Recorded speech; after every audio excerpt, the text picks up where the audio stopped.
Ketua Lembaga Anti Rasuah justru diduga melakukan tindak rasuah. Apa kabar integritas dan juga kredibilitas Komisi Pemberantasan Korupsi? Bagaimana catatan media dan juga analisanya terhadap sepak terjang Ketua KPK Firly Bahuri? Saya akan bahas bersama dengan redaktur pelaksana cnnindonesia.com Suryanto. Selamat malam Mas Suri.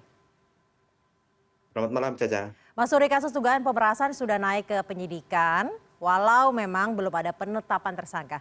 Tapi setidaknya nih, dengan naiknya ke penyidikan itu artinya sudah ada 2 alat bukti yang cukup untuk memenuhi unsur pidana dalam kasus ini. Tanggapannya nih Mas? Eh, Sangat mengejutkan, Caca ya. Pertama, kalau memang kita lihat sejumlah peristiwa yang terjadi di rejim di periode sekarang, periode KPK sekarang, memang banyak kasus-kasus yang diduga melibatkan sejumlah komisioner. Misalnya kalau terkait Pak Firly Bahuri ini kan kita tahu sudah beberapa kali dilaporkan di kasus dugaan pelanggaran etik, seperti dulu ada SMS Blast yang menggunakan anggaran sampai 800 juta, lalu ya, soal himne dan Mars KPK yang diciptakan oleh istri Pak Firly sendiri. Terus dugaan waktu Pak Firly masih menjadi deputi itu katanya pernah bertemu dengan sejumlah orang yang bermasalah. Lalu yang paling kentara dulu itu yang sewa helikopter mewah ini yang terbukti, yang saat itu Pak Firly mendapat sanksi berupa teguran tertulis yang akhirnya dia meminta maaf gitu loh.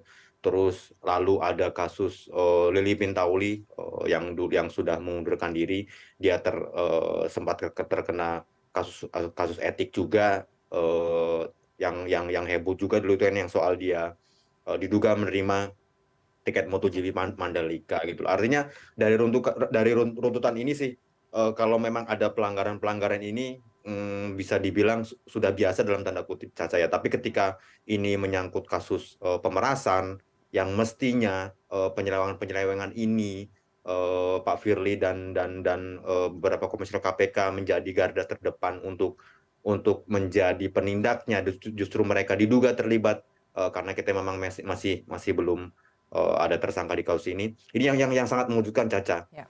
Pak Firly yang harusnya menjadi orang yang menindak dugaan-dugaan penyelewengan yang diduga melibatkan penyelenggara negara, sekarang malah justru diduga terlibat dalam kasus-kasus yang bisa dibilang tiap hari menjadi makanan dia untuk mengusutnya. Jadi ya, masyarakat patut sangat terkejut dan terperangah gitu, karena mungkin dalam sejarah KPK tidak pernah ada tudingan atau laporan kasus yang melibatkan komisioner KPK terkait dugaan kasus yang justru yang setiap hari harus mereka urusi, bahkan harus mereka tindak, Caca. Jadi ya, wajar jika masyarakat sangat terkejut dengan dugaan kasus ini, Caca. Mas Suri, kasus ini naik ke penyidikan. Sebenarnya ini bukan kasus pertama. Kemarin kasus dugaan dokumen di KPK, dokumen ini di Kementerian ESDM. Ini juga katanya sudah naik ke penyidikan. Ini berarti sudah kasus kedua yang melibatkan komisioner KPK yang naik ke penyidikan. Tapi hingga saat ini juga nggak ada kabarnya. Kasus yang saat ini bisa menjadi harapan, optimisme kah? Atau bagaimana masyarakat harus memanage ekspektasi mereka? Tentu di kasus ini sedikit berbeda dengan kasus sebelumnya, Caca. Yang pertama, kasus ini kan melibatkan mantan Menteri Pertanian Syahrul Yassin Limpo yang kemarin baru mengajukan surat pengunduran diri. Artinya dia berkepentingan di kasus ini karena dia diduga terlibat sebagai pemberi, dan dia juga sudah diperiksa sebagai sebagai salah satu saksi bersama sejumlah orang dekatnya. Jadi di kasus ini besar harapan masyarakat bisa terungkap. Polisi juga sudah memberikan jaminan bahwa kasus ini sudah masuk ke tahap penyidikan yang seperti Caca bilang tadi, sudah ditemukan minimal 2 alat bukti sehingga naik kasus ini dari tahap penyelidikan ke penyidikan. mestinya karena melibatkan orang yang punya nama, sejumlah nama besar, kasus ini harusnya bisa dikawal sampai tuntas. Kalau memang ada dugaan pelanggaran, mesti harus dituntaskan dan harus dipertanggungjawabkan oleh orang-orang yang melakukannya. Apalagi diduga pelakunya melibatkan penyelenggara negara yang memang setiap hari berkutat pada penuntasan kasus korupsi, Caca. Dalam sisi hukumnya kita bisa optimis, kita akan memegang janji kepolisian untuk menuntaskan kasus hukumnya. Kemudian dari sisi etik, beredar kan foto Firly dengan Syahrul di Desember 2022, diduga foto itu terkait dengan pemerasan tersebut. Apakah kemudian ini sebenarnya bisa loh menjadi pintu masuk untuk mengevaluasi kepatutan dan juga kasus etiknya Firly, dan bisa juga menjadi dasar lah setidaknya bagi Dewas maupun DPR untuk melangkah lebih maju, Mas Suri. Iya, di KPK sendiri kan memang ada sejumlah larangan, ada sejumlah kode etik yang tidak boleh dilanggar oleh para pegawai, apalagi pimpinannya. Salah satunya itu tidak boleh bertemu dengan orang-orang yang berperkara.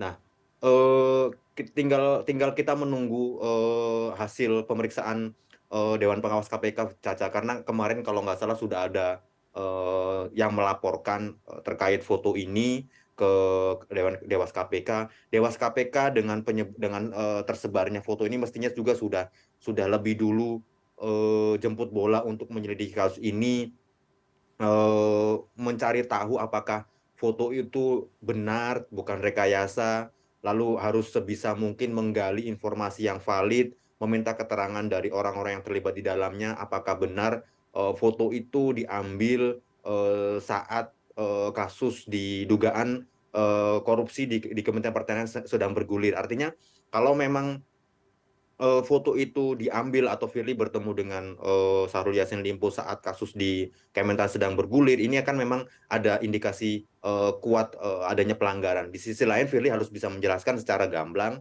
ke publik dan ke Dewas KPK foto itu apakah asli atau tidak. Kalau memang asli, itu foto diambil di mana dan kapan, dalam konteks apa dia bertemu.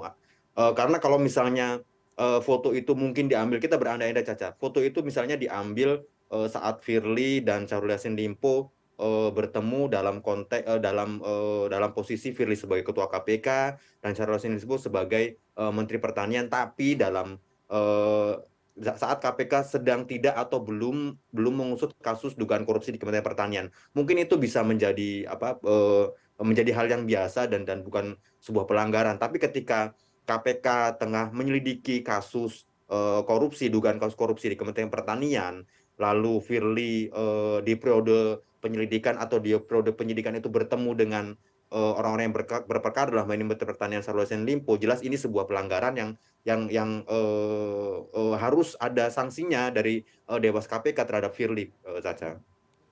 Kemudian ada juga suara yang meminta Presiden untuk mengambil langkah terkait hal ini, entah memanggil Firly Bahuri. Namun sebenarnya bisa tidak Presiden melakukan hal itu, dan jika pun bisa, etis tidak Presiden melakukan hal itu, Mas? Kita harus melihat aturan undang-undangnya. Kalau tidak salah dulu di periode-periode sebelumnya kan pernah waktu saya lupa di periode sebelumnya, Caca. Satu memang ada belitan kasus yang melibatkan komisioner KPK, lalu melalui Kepres Presiden saat itu mengganti pimpinan KPK sambil melakukan seleksi lagi untuk pimpinan KPK yang lain. Kita menunggu langkah selanjutnya. Lalu apakah nanti juga kasus ini akan mempengaruhi mempengaruhi proses penyidikan di KPK atau tidak? Karena memang kalau memang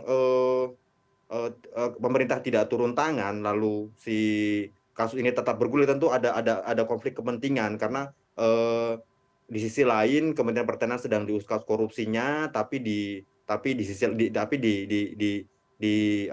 tingkat komisioner KPK sendiri ada orang yang bermasalah karena ada dugaan pemerasan. Artinya memang kalau memang pemerintah secara aturan tidak melanggar, lalu Presiden punya kewenangan untuk bisa menonaktifkan pimpinan KPK, walaupun itu hanya sementara, lalu sambil menunggu proses penyidikannya, kenapa tidak? Karena untuk menghindari konflik kepentingan. Menurut saya sangat bagus karena biar penyidikan berjalan berjalan profesional, tidak ada konflik kepentingan karena kan posisi komisioner KPK itu sangat-sangat strategis, Caca.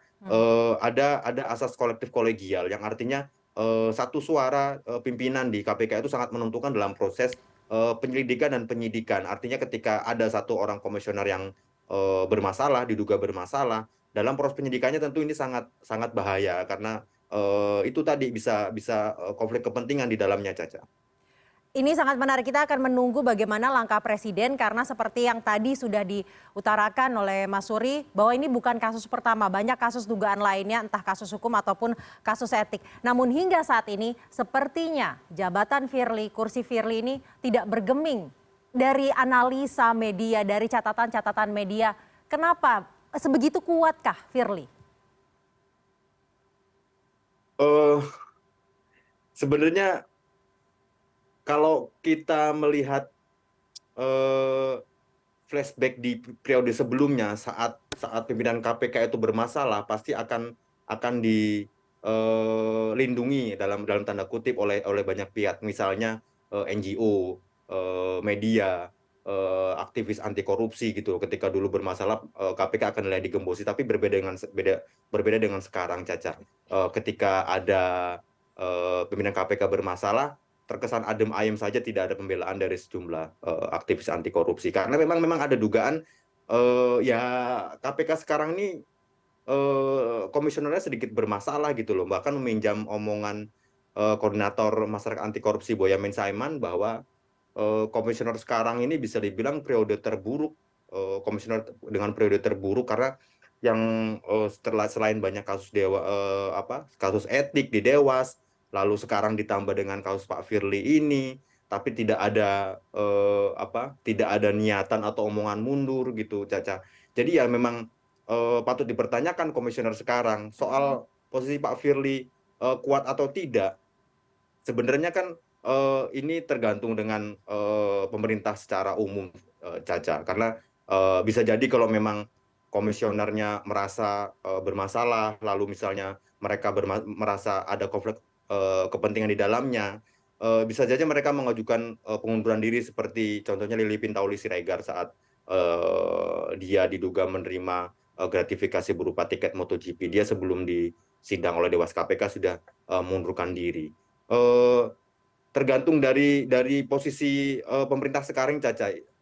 Mungkin kita perlu mendengar Presiden perlu mendengar desakan sejumlah publik yang meminta Pak Firly dinonaktifkan. Bisa jadi karena dalam mekanisme pimpinan KPK kan ketika ada satu orang mundurkan diri, dulu ada sejumlah calon komisioner yang itu bisa diusulkan untuk bisa diangkat menjadi penggantinya, Caca. Jadi bukan hal yang mustahil untuk komisioner KPK ini untuk bisa mengundurkan diri atau mungkin bisa dinonaktifkan oleh Presiden Jokowi, Caca.